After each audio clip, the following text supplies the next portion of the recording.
Hello friends, welcome to Kalyani IS Academy. In the previous lecture, we have studied functions of RBI. In this lecture, we will study monetary policy. See, monetary policy is determined by a central bank, which is RBI in our country. And why is RBI called central bank? Because the RBI Act 1934 and Banking Regulation Act 1948 empowers RBI to act as a central bank, right?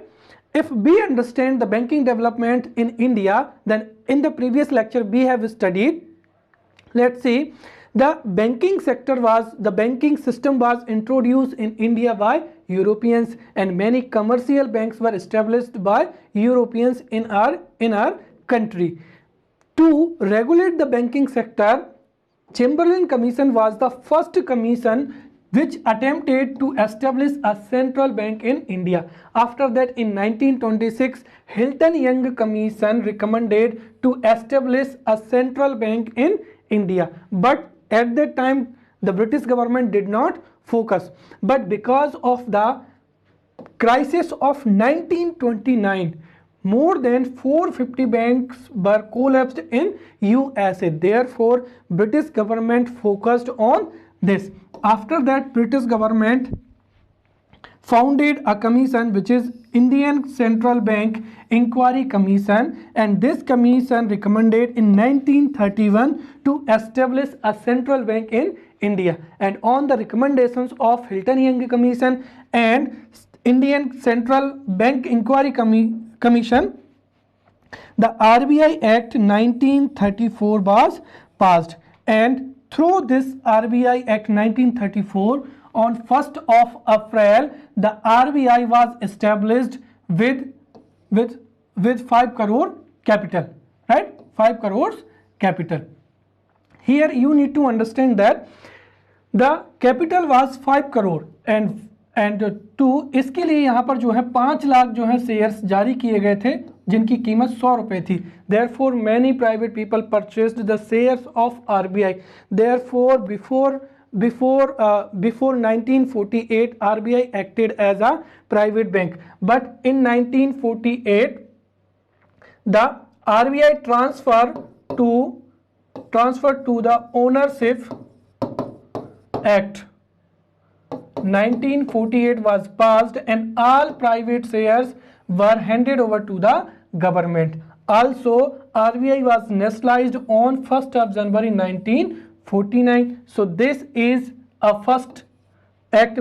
Also, to control the banking system, Banking Regulation Act 1949 was also passed, and these two acts, RBI Act 1934 and Banking Regulation Act 1948-49, provides or empowers RBI to act as a Central Bank of India and Regulator Bank of India, right?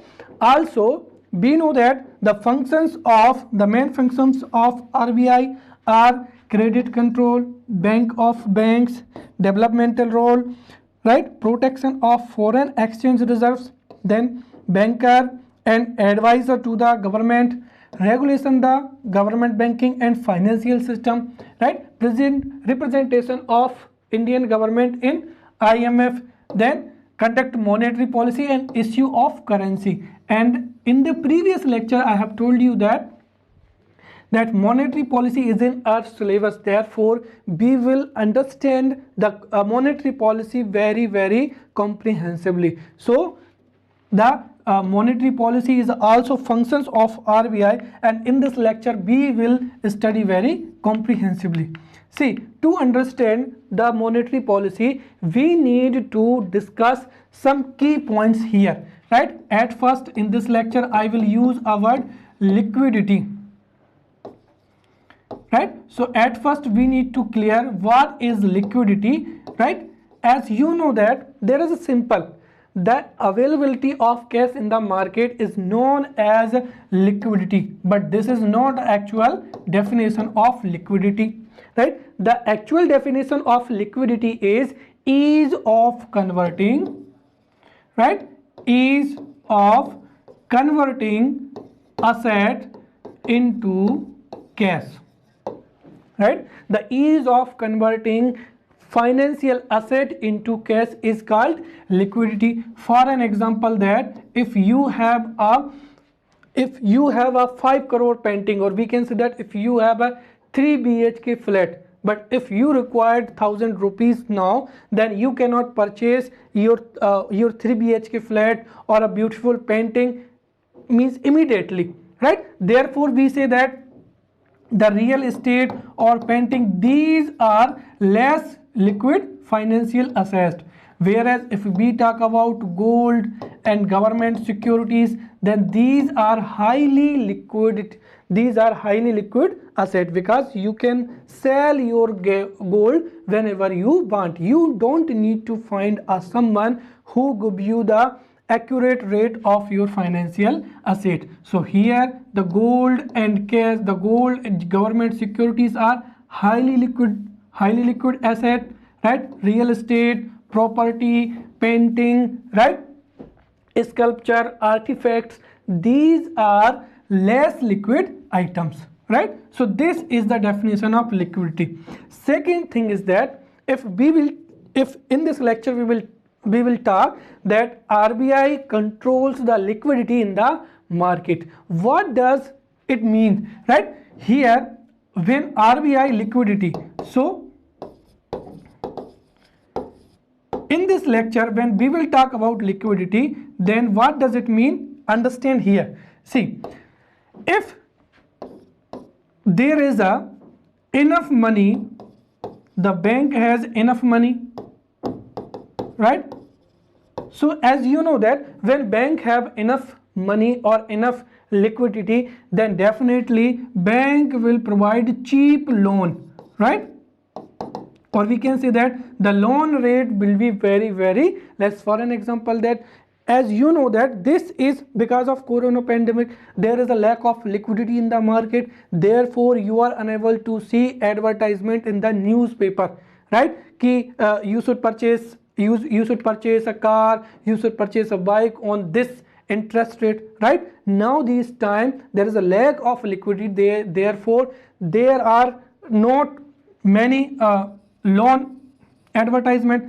But जब बाजार में और बैंकों के पास में जब cash बहुत मात्रा में होता है, तो फिर बैंक क्या करते हैं, वहां पर लोन को बांटते हैं, राइट? और जब बैंक क्या करेंगे, सस्ते दाम पर लोन देंगी, तो आप मार्केट में देखेंगे you can purchase a bike, 2 wheeler, BHK flat eight reasonable rate. तो जब बैंक कम दाम पर लोन बांटती हैं, तो उसको ही हम क्या कहेंगे, there is a enough liquidity in the market. But if there is a lack of liquidity, या फिर बैंकों के पास में जब कैश नहीं होता है, तो वहां पर जो लोन रेट होते हैं वो क्या होते हैं, इंक्रीज हो जाते हैं, राइट? तो यहां पर एक चीज ये हो गई. अब इसको एक साथ और आपको समझना है कि यहां पर एक और आता है क्रेडिट कंट्रोल, और एक होता है यहां पर capital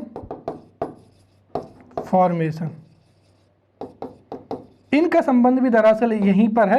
so these all words are related each other, therefore it would be very easy for us to understand. So let's understand here. See what is credit control और capital formation. See here if we take about a particular bank, then this is a bank and here is people, right? Or here is investor, right? What happens, the people of a particular country deposits their saving into the bank, and bank provides a loan rate at 4% for an example.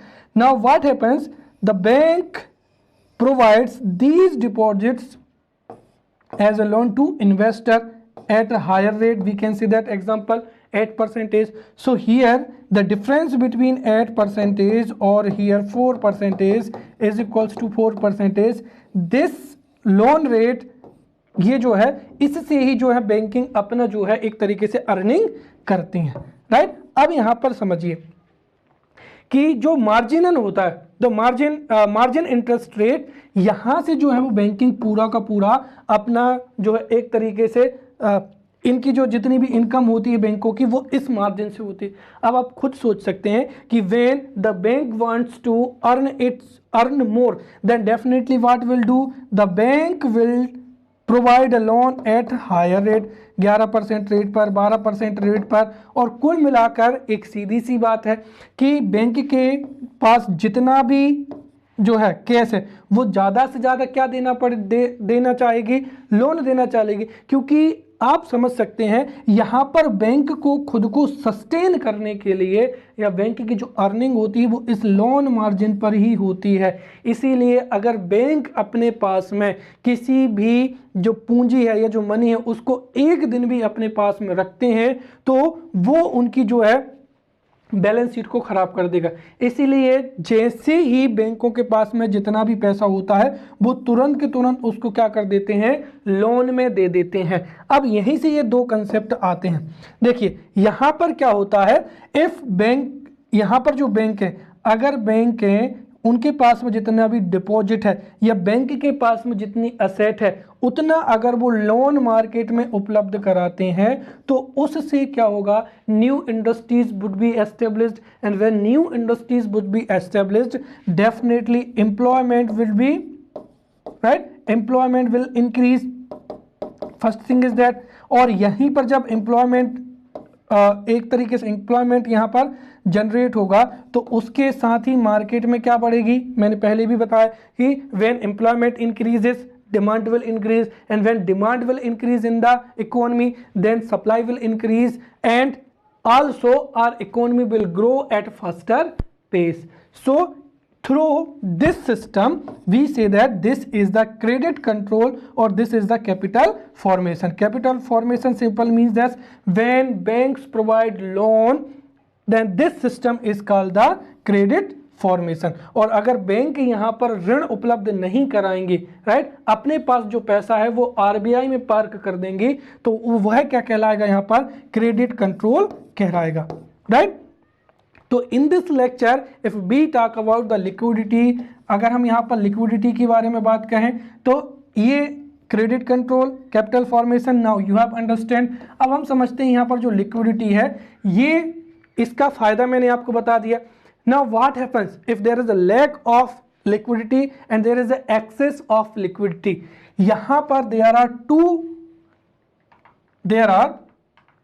see here we will understand liquidity.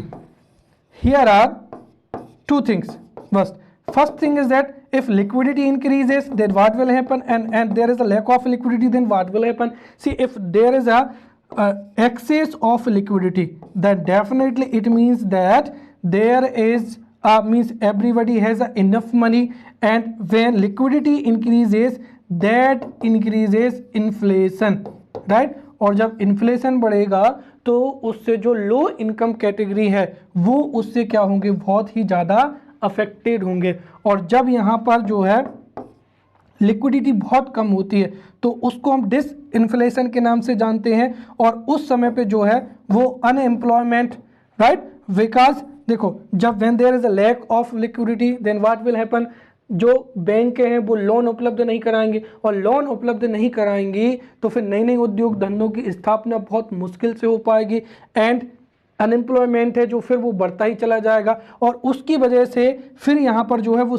Aggregate जो demand है वो भी क्या हो जाएगी, कम हो जाएगी, और हो सकता है इस वजह से हमारा देश रिसेशन में भी चला जाए। तो इसीलिए यहाँ पर जो है लिक्विडिटी को कंट्रोल करना बहुत ही क्या होता है, ज़रूरी होता है, राइट। तो अभी तक जो जितनी भी चीज़ें मैंने समझाई हैं, if the objectives of the monetary policy is asked in the examination then we can write down here whatever I have told in the means मैंने जो कुछ भी बोला है उसको हम इन बिंदुओं में समराइज कर सकते हैं। So RBI tries to control or coordinate between the liquidity inflation in the market through monetary policy, and the objective of monetary policies are, the first thing is that stability in prices। अगर liquidity अधिक होगी तो definitely the inflation will increase, therefore through monetary policy RBI tries to stabilise the price rate.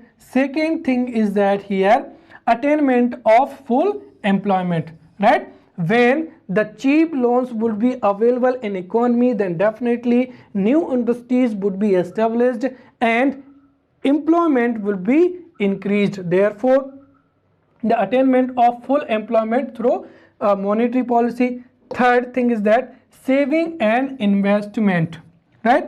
Fourth is economic development. As you know that when the banks, यहाँ पर अगर जो है, if there is enough liquidity in the market, then definitely there would be a economic development in our country. And fourth हो जाएगा, if there is a deflation और recession, तो जब रिसेशन और डिफ्लेशन होगा, which means that there is a lack of liquidity in the market and RBI tries to, then in this situation RBI would increase the liquidity in the market through monetary policy. Next, balance of credit flow, then control of interest rate. As you know that when there would be lack of liquidity in the market, then the interest rate will be very higher, right? And if there is excess of liquidity in the market, then the bank rate would be very cheap. And next हो जाएगा income stability. So these were the objectives of monetary policy which can be asked in the 3 marker or 5 marker questions. So now we have understand the objective of the monetary policy, right? If in the 3 marker question is asked what is the aim of monetary policy, right? And if this question is asked in the 3 marker, then we have to tell the 3 main objectives or 3 aims of the monetary policy. The first thing is that the aim of monetary policy is maintaining financial stability. As you know that when there is an excess of liquidity, then inflation will increase, and when there is a lack of liquidity in the market, that will lead to the recession. Therefore, through monetary policy, RBI maintains the financial stability in the market. Second thing is here, low and stable inflation, which is also important for our economy. When there is a, mark here word, there is a low and stable. The low and stable inflation increases employment or decreases in unemployment. Therefore, the low and stable inflation increases aggregate demand in the market, and when demand will increase, supply will increase, and that will lead to economic development. And third thing is that achieve inclusive growth. When there is a uneven distribution of wealth in economy, then definitely there would be a problem for our economy. So RBI tries to here achieves the inclusive growth. Now you have understood everything about monetary policy, and if this question is asked in the 5 marker, then simply now we will understand what is a monetary policy. अभी तक जो था वो पूरा का पूरा हमने basic पूरा का पूरा बहुत अच्छे से समझ लिया है. अब मॉनेटरी पॉलिसी से संबंधित जो कुछ तथ्य हैं हम उनको देखेंगे, right. At first we will see the definition. So monetary policy is the macro economic policy. अगर मेंस में हमको लिखना है तो we need to remember the keywords, right. और हमने जो पहला लेक्चर था उसमें मैंने आपको मैक्रो इकोनॉमिक्स और माइक्रो इकोनॉमिक्स दोनों में डिफरेंस भी बताया था. So monetary policy is a macro economic policy determined by central bank which is RBI in India, right, which determines the money supply, what, money supply and interest rate. Also, monetary policy plays an important role to control the inflation. Here, to control the inflation, right, increases consumption, increases saving, investment and capital formation. So this is the definition of monetary policy, and monetary policy is determined and controlled by central bank which is RBI in India. Second thing is that the monetary department of the Reserve Bank of India. Which department? Monetary department. See here, the monetary department of RBI assist the monetary policy committee, right, in making the monetary policy. So here is a fact which formulates or which determines the monetary policy. So the monetary policy committee determines the monetary policy, and for this the monetary department of RBI helps. Also the monetary policy consists of 6 members. How many? 6 members. And as you know that these 6 members, out of them 3 are RBI, 3 are from RBI and 3 are government officials, right? See, ये जो 3 होते हैं इसमें एक governor होता है which is ex officio chairman of this monetary policy committee, then deputy governor and one governor which is nominated by RBI. तो यहाँ पर जो मॉनेटरी पॉलिसी होती है उसमें से 3 members are from RBI. The ex officio chairman is governor, deputy governor and one nominated. Also in this committee government also nominates 3 government officials, right? अब आप सोच रहे होंगे कि अगर जैसे कभी आरबीआई कुछ पॉलिसी रेट को चेंज करना चाहती है और गवर्नमेंट अगर यहाँ पर नहीं चाहती है, और इस केस में हो सकता है कि यहाँ पर जो है डिसीजन लेना जो है टफ हो जाए, क्योंकि देखिए अगर आरबीआई के तीनों जो गवर्नर हैं वो किसी पॉलिसी जैसे रेपो रेट है उसको चेंज करना चाहते हैं, लेकिन जो है गवर्नमेंट नहीं चाहती है, तो गवर्नमेंट जो अधिकारी हैं वो गवर्नमेंट की तरफ से उसके लिए मना करेंगे। तो यहाँ पर मैं बस ये कहना चाहूँगा कि जो आरबीआई गवर्नर हो जाएगा ही हैज़ डिस्क्रेशनरी और स्पेशल वोटिंग राइट। जब तय हो जाएगा उस केस में यहाँ पर जो स्पेशल वोटिंग राइट है वो गवर्नर के पास में होता है, और इसके लिए कोरम कितनी होती है? 4 होती है। तो यहाँ पर 4 चीज़ें आपको याद रखना है। The monetary policy consist of 6 members, 3 are from RBI, 3 are from government side, right? And governor is the ex officio chairman of monetary policy. Also the quorum is 4 also. See, next point is that before 2014 the monetary policy was announced 8 times in a year, 8 times in a year before 2014. But after 2014 the monetary policy is announced 6 times, which means that bi-monthly, right? Bi-monthly. So monetary policy is now announced 6 times or bi-monthly. Here as I told you that according to Philip Kerr, if we have to understand what is the purpose of monetary policy, then we can say that according to Philip Kerr, when inflation increases, unemployment will decrease. क्यों? क्योंकि मैंने बताया है कि जब inflation में भी हम वो नहीं बोल रहे regulated, when low and stable, जब लो एंड स्टेबल जो इन्फ्लेशन होता है उसमें बढ़ोतरी होगी तो अनएम्प्लॉयमेंट क्या होगा?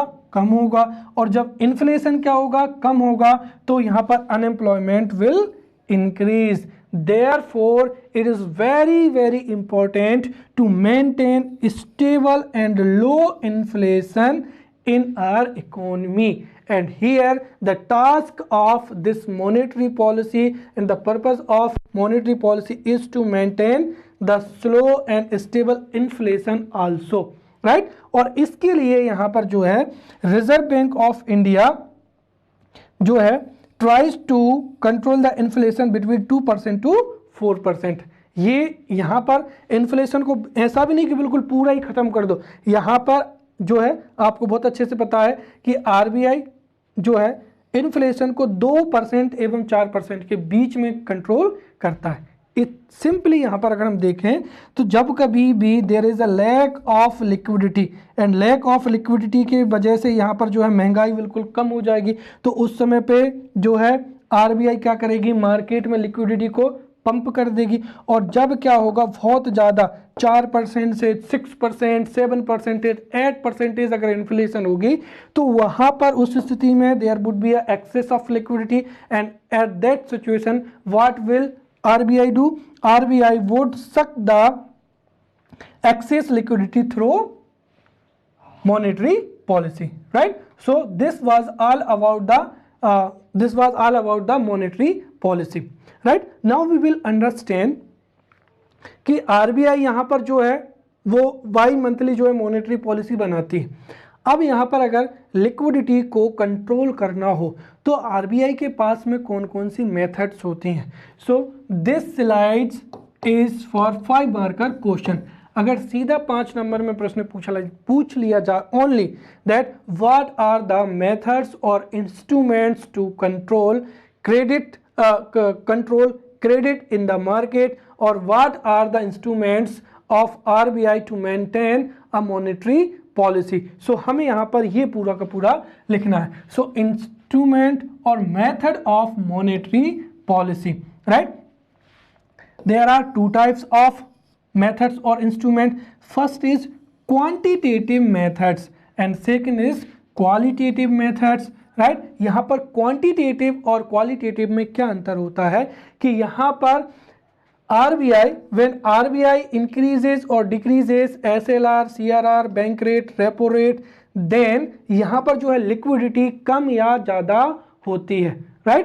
इसीलिए इसको क्या कहते हैं हम क्वांटिटेटिव मेथड कहते हैं। बट हियर क्वालिटेटिव मेथड में RBI सेलेक्टिव क्रेडिट कंट्रोल और इन विधियों से जो है वो क्रेडिट को किसी एक विशेष डायरेक्शन में या विशेष लोगों तक पहुंचाने के लिए कार्य करता है। Therefore it is called qualitative, right? तो यहाँ पर जो क्वांटिटेटिव मेथड होती हैं उनमें CRR आता है, SLR आता है, बैंक रेट आता है, repo rate, reverse repo rate, open market operation and marginal standing facility. And quantitative methods या क्वांटिटेटिव टूल्स कौन कौन से हैं? Selective credit control, moral suasion, direct action, differential interest rate, rationing of credit, also priority sector lending, right? So these are the instrument or methods of the monetary policy through which RBI controls the liquidity in the market, right? And in this lecture at first we will study the quantitative method, then we will discuss the qualitative method. अब जो यहाँ पर quantitative है, quantitative methods or quantitative instruments can further segregated here. First is conventional method and second is instrumental or instrument to observe liquidity. As you know that, अब आप सोच रहे होंगे कि RBI has to control the liquidity. For that there is only one instrument is enough to control the liquidity. But you know here the lack of liquidity or excess of liquidity occurs because of many reasons. Right? For a longer time or for a shorter time the liquidity has to be maintained. Therefore RBI has many instruments through which it controls the liquidity. And there are some conventional method. यहाँ पर जो अगर हम एक तरीके से देखें कि if the inflation is because of demand, अगर यहाँ पर जो है डिमांड में बहुत ही ज़्यादा क्या हो गई है, if demand increases and because of increase in demand there is a inflation, then RBI tries to जो है यहाँ पर इन मेथड से यहाँ पर उसको कंट्रोल करता है। तो जो एग्जाम्स में अगर हम सीधा लिखें क्वांटिटेटिव मेथड्स तो उसमें कन्वेंशनल इंस्ट्रूमेंट आ जाएंगे, जैसे बैंक रेट हो जाएगा, ओपन मार्केट ऑपरेशंस हो जाएगा और रेशियोज हो जाएंगे जैसे CRR और SLR हो जाएगा, right? Why am I telling these as a conventional method? Because as you know that before 2011 the bank rate was the key policy rate of the RBI. जो RBI की जो monetary policy थी वो bank rate से ही क्या होती थी, decide होती थी, राइट? बट 2011 के बाद से ही जो है अब RBI की पॉलिसी रेट कौन सी है? रेपो रेट है। जो मॉनेटरी पॉलिसी है उसकी पॉलिसी रेट या बेंचमार्क रेट कौन सी है? रेपो रेट है। तो इसीलिए यहाँ पर जो है ये नई फैसिलिटी है।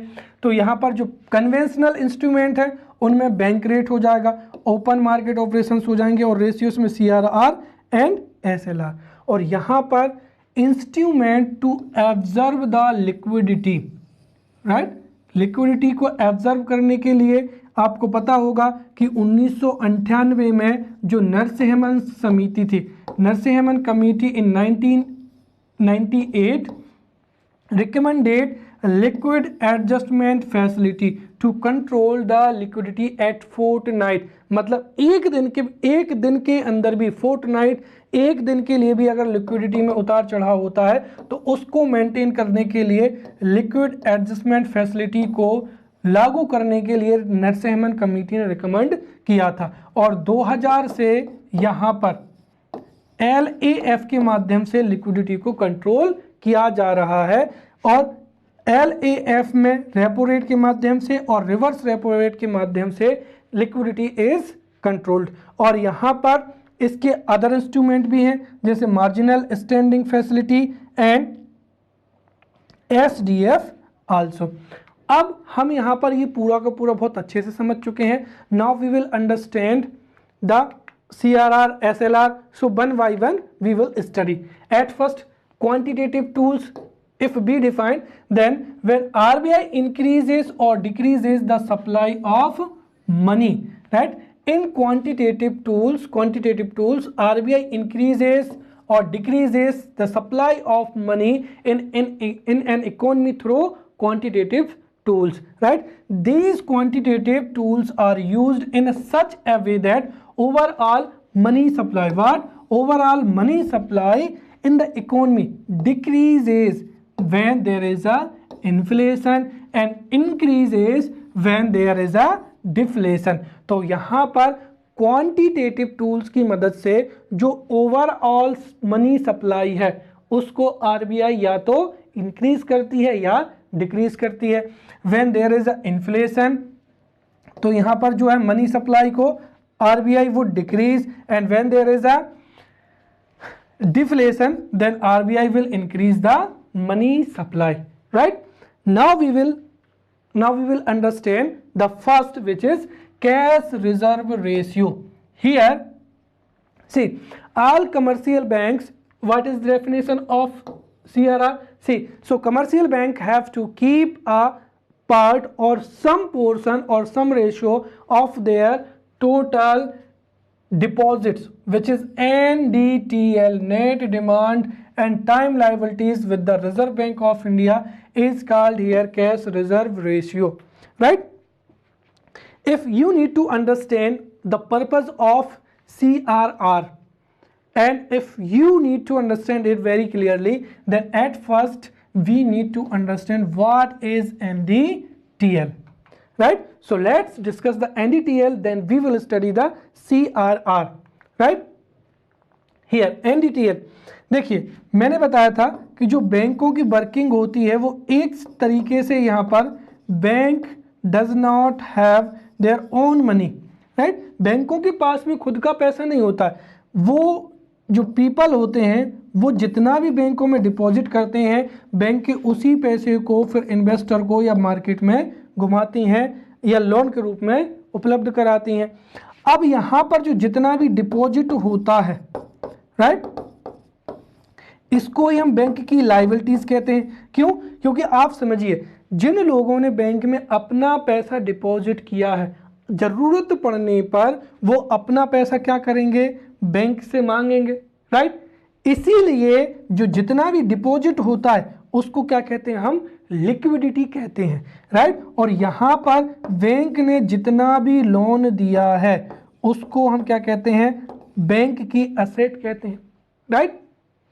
और आपको ये भी पता होगा कि जब ये जो लोन रिकवर नहीं होते हैं तो उसको ही क्या बोलते हैं? नॉन परफॉर्मिंग एसेट बोलते हैं। और हमेशा बैंक की जो है बैलेंस शीट है उसके लिए जितनी बैंक के पास में एसेट है उतनी ही लायबिलिटी भी होनी चाहिए। मतलब जितना डिपॉजिट है वो एसेट के बराबर होना चाहिए, राइट? अगर यहाँ पर जो है लोन रिकवर नहीं होगा तो बैंक का जो एनपीए है वो बढ़ता चला जाएगा। और अब जाहिर सी सीधी सी बात है, जब एनपीए बढ़ेगा, रिकवरी कम होगी, तो वो डिपॉजिट को अपना पैसा नहीं दे पाएंगे। और इस स्थिति में क्या होगा?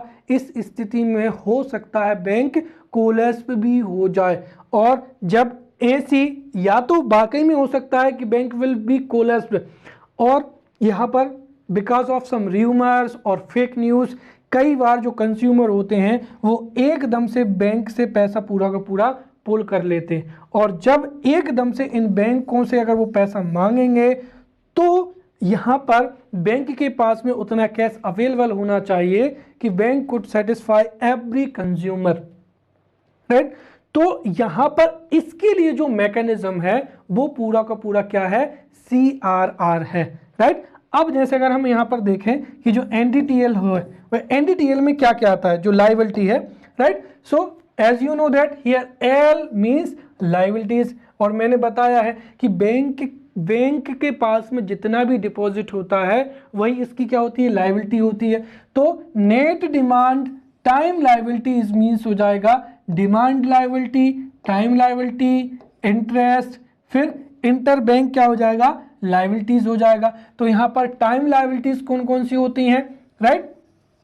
देखिए जब आपने सुना होगा एक होती है FD, राइट, फिक्स डिपॉजिट, और एक होता है यहाँ पर करंट अकाउंट, वो हो जाता है सेविंग अकाउंट में। तो यहाँ पर जब पीपल क्या होते हैं, देखिए जो सेविंग अकाउंट होता है या करंट अकाउंट होता है तो उसमें ब्याज दर कम होती है। अब इसमें पैसा जब डिपॉजिट होगा तो उसको हम क्या बोलते हैं, डिमांड लायबिलिटीज बोलते हैं। लेकिन जब फिक्स डिपॉजिट में पैसा डिपॉजिट किया जाता है तो ये एक निश्चित समय बाद ही क्या होता है, इस पैसे को निकाल सकते हैं। तो यहाँ पर NDTL में जो टाइम लायबिलिटीज है उसमें एक तो FDs आ जाएंगी, राइट, फिर कैश सर्टिफिकेट्स हो जाएंगे, गोल्ड डिपॉजिट्स हो जाएंगे, स्टाफ सिक्योरिटी डिपॉजिट्स हो जाएंगे। जब कोई भी ऑफिसर बैंक ज्वाइन करता है तो उससे बॉन्ड रखवाया जाता है 2 लाख का या 3 लाख का कि यदि आप if you will resign before 2 और 3 years then your deposited money जो है बैंक के पास में ही रहेगी। तो यहाँ पर staff security deposit, gold deposit, FD और कैश सर्टिफिकेट, ये सभी क्या मानी जाती हैं, टाइम लायबिलिटी हैं बैंक की, जिनको बैंक को एक निर्धारित समय के बाद में अपने कंज्यूमर को लौटाना ही है।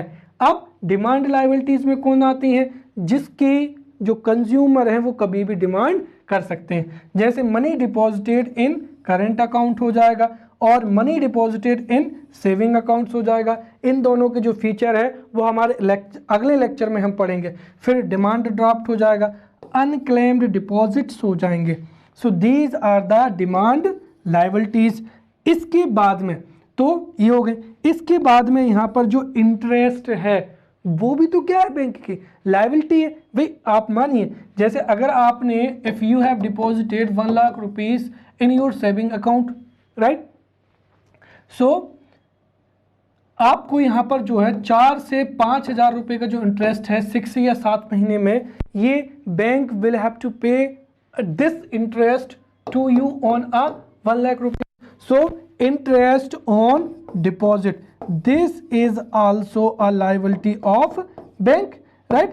Also interbank liabilities. What is interbank liabilities? For an example, that if you have a SBI ATM and you आपने जो है HDFC बैंक के ATM से पैसा क्या कर लिया, निकाल लिया, तो यहाँ पर HDFC बैंक जो है वो SBI से पैसा मांगेगी कि आपके कंज्यूमर ने हमारे जो है ATM से ट्रांजैक्शन किया है, देयरफॉर अब जो है SBI को HDFC को पे करना पड़ेगा। सो इंटर बैंक लायबिलिटीज। तो इन सब को अगर हम सम कर दें, सभी टाइम लायबिलिटीज, डिमांड लायबिलिटीज, जो इंटरेस्ट देना है और इंटरबैंक लायबिलिटीज, इन सब को अगर हम सम कर दें तो हमको क्या होता है, यहाँ पर NDTL net demand time liability मिलती है, राइट। अब यहाँ पर every bank has to maintain this NDTL। वो उसका कारण क्या है वो भी समझ लीजिए आप। देखिए क्या है कि अगर यहाँ पर किसी भी बैंक के पास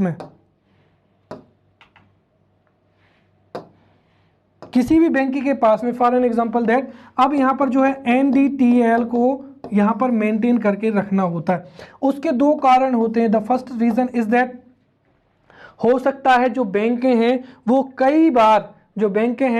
कई बार ऐसे लोगों को लोन दे देती हैं जो कि रिकवर नहीं हो पाता है और उस वजह से वो एनपीए में कन्वर्ट हो जाता है। दूसरी चीज़ ये है कि यहाँ पर जैसे हो सकता है कि कोई फेस्टिवल आ जाए, कोई फेस्टिवल हो या फिर कोई विशेष आयोजन हो जिस पर सभी लोग एक साथ पैसा निकालना चाहते हैं, सभी को एकदम से रिक्वायरमेंट होगी और जब सब लोग बैंक से पैसा निकालने जाएंगे तो उस समय बैंक के पास में सभी को अपना डिपॉजिट देने के लिए बैंक के पास में पैसा होना चाहिए। इसीलिए एनडीटीएल को एवरी डे इसको क्या किया जाता है, मेंटेन किया जाता है, राइट। और लोगों का यहाँ पर बैंक के ऊपर भरोसा रहे, इसीलिए सभी बैंकों को एनडीटीएल मेंटेन करना जरूरी होता है, राइट। तो ये यहाँ पर एनडीटीएल के बारे में आपको समझ में आ गया होगा। अब जो सीआरआर है वो किसका मेंटेन करना है, एनडीटीएल का, बैंक का जितनी भी net demand and time liability है उसका, जैसे वर्तमान समय में हम 4% कहें तो ये इतना किसके पास में रखना है, आरबीआई के पास में रखना है। So here is a very simple definition, all commercial bank have to keep a part or some part of their total deposit, which means NDTL, with RBI, Reserve Bank of India, or is called here cash reserve ratio, right? This is the first thing. Second thing is that here RBI does not pay any interest on loan, or we can say that this CRR. This is wrong. So here RBI does not pay any interest on CRR. Also, to maintain a CRR which is compulsory under RBI Act 1934, अगर exams में जो CRR है ये monetary policy, it is specially mentioned in our syllabus, therefore 5 marker question would be asked in the examination, therefore you need to remember these facts also. So here, to maintain CRR which is compulsory under RBI Act 1934.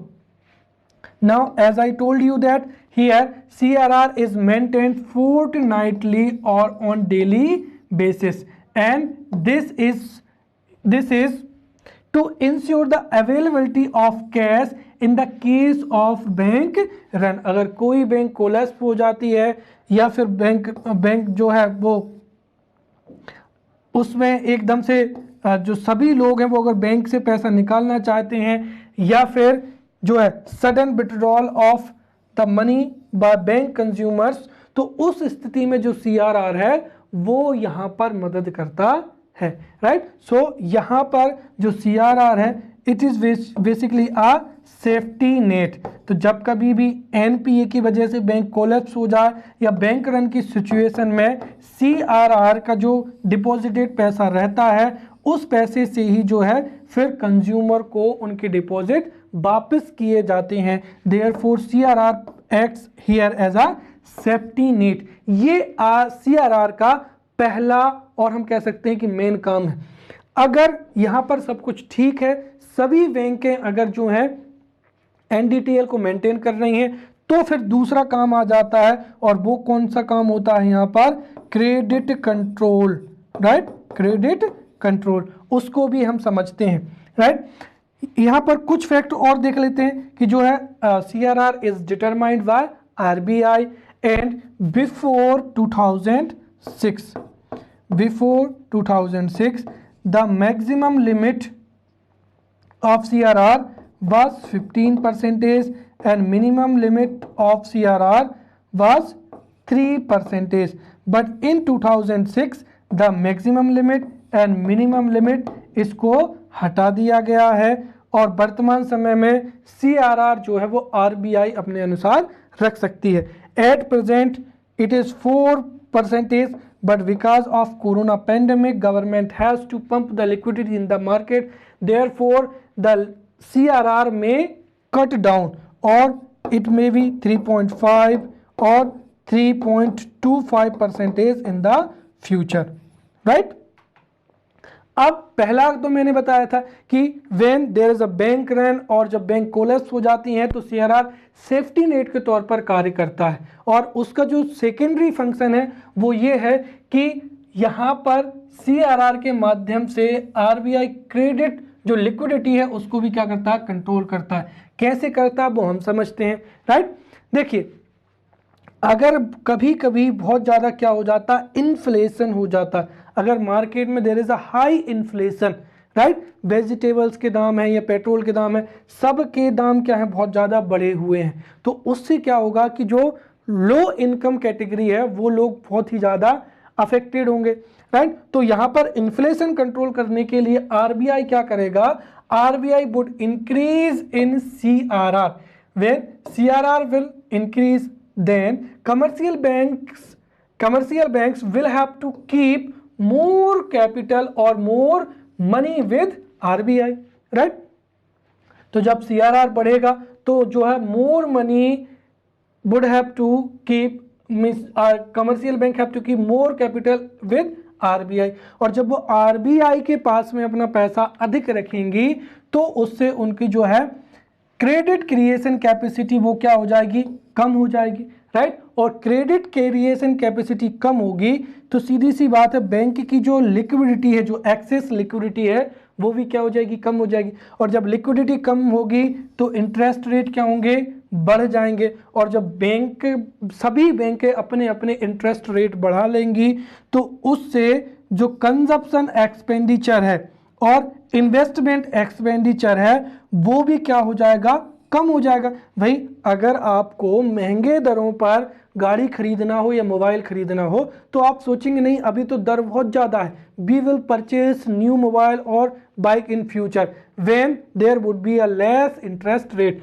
तो इसकी वजह से पूरा का पूरा जो है consumption expenditure और investment expenditure will also decrease, और उसकी वजह से जो वस्तुओं के प्राइस जो बढ़े हुए थे वो भी कम हो जाएंगी। और फाइनली जो टारगेट है इन्फ्लेशन, कंट्रोल ऑफ इन्फ्लेशन, वो अचीव हो जाएगा, राइट। अब हम इसका उल्टा लेते, when there is a deflation, और we can say that when there is a recession, right. जैसे कोरोना की वजह से अभी क्या है, रिसेशन की स्थिति है, there is a lack of employment, there is a lack of employment, there is a lack of liquidity, and because of this the new industries are not being established and also there is a lack in demand। तो जब market में deflation होता है या recession होता है तो उस केस में RBI would reduce the CRR, and when CRR would be decreased then commercial bank have to keep a less capital or less money with RBI के पास में उनको कम यहाँ पर जो है मनी जो है RBI के पास में रखनी पड़ेगी।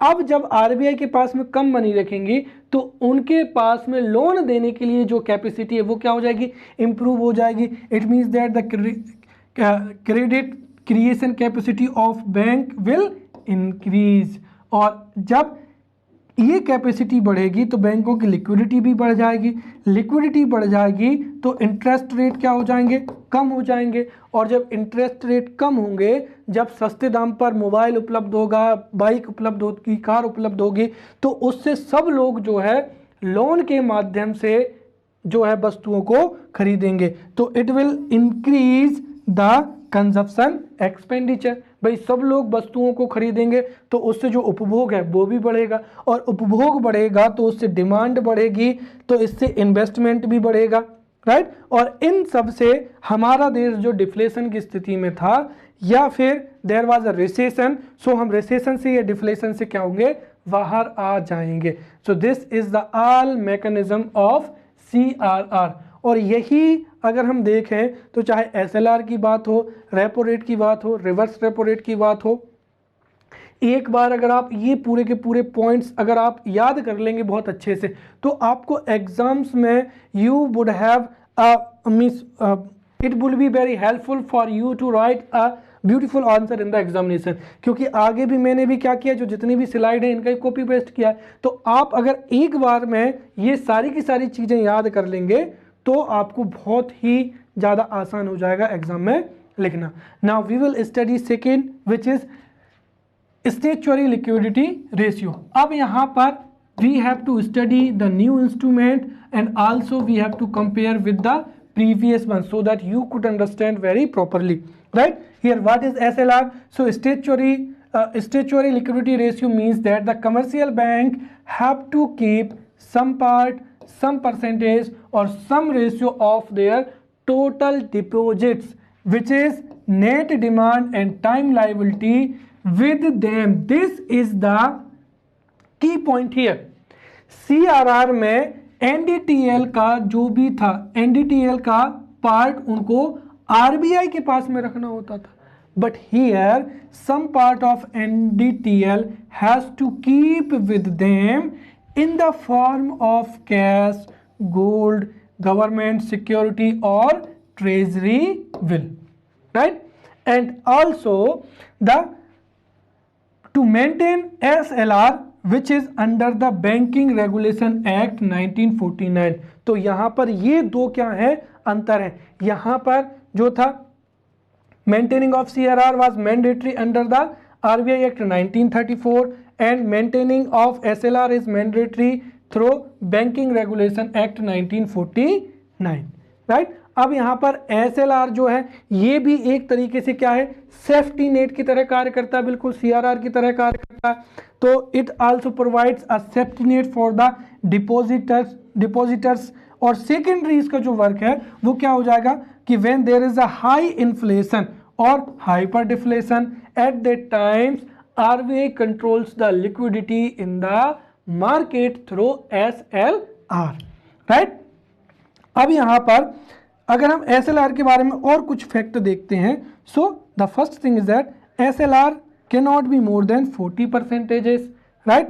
Also SLR could not be minimum 25%, और इसको भी 2007 के एक जो था अध्यादेश से इसकी ये भी कैपेसिटी हटा दी गई है, विच मीन्स दैट 2006 में CRR की मिनिमम और मैक्सिमम लिमिट को रिमूव कर दिया गया है। वैसे ही SLR की जो मिनिमम और मैक्सिमम लिमिट थी that has been removed in 2007, right? और करंटली जो SLR है वो 90% है एंड RBI अनाउंस्ड दैट यहाँ पर जो RBI है वो 0.25 जो परसेंटेज है उसको हर जो बाई मंथली जो है मॉनेटरी पॉलिसी उसमें कम करता चला जाएगा। तो हो सकता है फ्यूचर में ये 8.75 भी हो, 8.25 भी हो, और ये हो सकता है 18% भी हो। So when you are going to write your mains examination, आप एक बार मुख्य परीक्षा में ये जो वर्तमान जब भी आप एग्जाम लिखेंगे नवंबर दिसंबर में या फिर इन फ्यूचर में, you need to note down these from the current affairs topic, right? अब मैंने बताया है कि CRR and SLR provide a safety net for the depositors, right? And secondary जो वर्क होता है वो होता है क्या, लिक्विडिटी को यहां पर मेंटेन करना। अब SLR में मैंने जो अब भी पूरा को पूरा बताया है कि यहां पर भी क्या होगा, when there is a high inflation, और see when there is a high inflation then definitely low income category class would be affected very badly. And to control the inflation, what would RBI do? RBI would increase the SLR. When SLR would be increased, then commercial banks have to keep more money with them, right? And because of this, the credit creation capacity of commercial bank will decrease because they would have less liquidity, and when there is a less liquidity the interest rate will increase, और जब interest rate increase होंगे so the reduction in consumption expenditure and investment expenditure। और अब सीधी सी बात है, जब इनमें जो है एक्सपेंडिचर कंजप्शन एक्सपेंडिचर और इन्वेस्टमेंट जो है कम होगा तो उससे डिमांड भी क्या होगी, कम होगी, एंड जब डिमांड कम होगी तो उससे जो है इन्फ्लेशन क्या हो जाएगा, कंट्रोल हो जाएगा, right? And it's vice versa when there is a hyper deflation, right? Also there is a situation of recession.